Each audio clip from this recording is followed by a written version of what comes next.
Madam నాకు ఉన్న చాలా పెద్ద ప్రాబ్లం మేడం, చాలా పెద్ద ప్రాబ్లం మేడం. నాకు ఏమైంది మేడం, నాకు జుట్టు రాలిపోతుంది మేడం, హెయిర్ లాస్ అవుతుంది మేడం.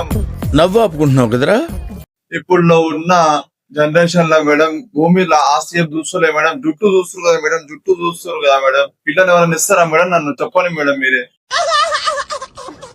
బానే ఉంది కదా, ఎక్కడ లాస్ ఉంది? మేడం ఇది కవర్ చేస్తున్నా మేడం, ఇట్లెళ్ళి మొత్తం గ్యాప్ ఉంది మేడం, ఇట్లెళ్ళి బాగా కవర్ చేసావు.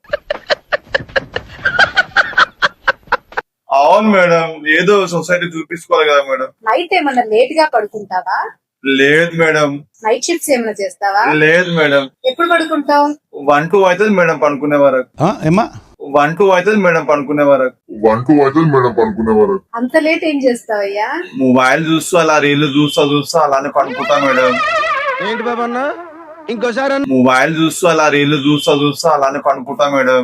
ఏం మాట్లాడుతున్నారా నువ్వు? నీకేమైనా బుర్రున్నదారా? ఇప్పుడు ఏం చేయాలి మరి? మేడం ఆయుర్వేదంలో మంచి ఆయిల్ ఇస్తారట, హెయిర్ కి మంచి గ్రోత్ అవుతాట అని చెప్పి విన్నా మేడం. మీరు ఏమైనా ఆయిల్ ఇవ్వండి మేడం, నా హెయిర్ మళ్ళీ మంచి కావాలి మేడం.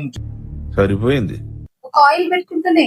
అవును మేడం, విన్నా మేడం. నేను బయట ఆయుర్వేదంలో చాలా మంచి ట్రీట్మెంట్ ఉందని చెప్పి విన్నా మేడం. మీరు మీరు చూసినా మేడం, ఇన్స్టాగ్రామ్ ఒకటి మీరు చాలా మంది గ్రోత్ వస్తున్నారు మేడం.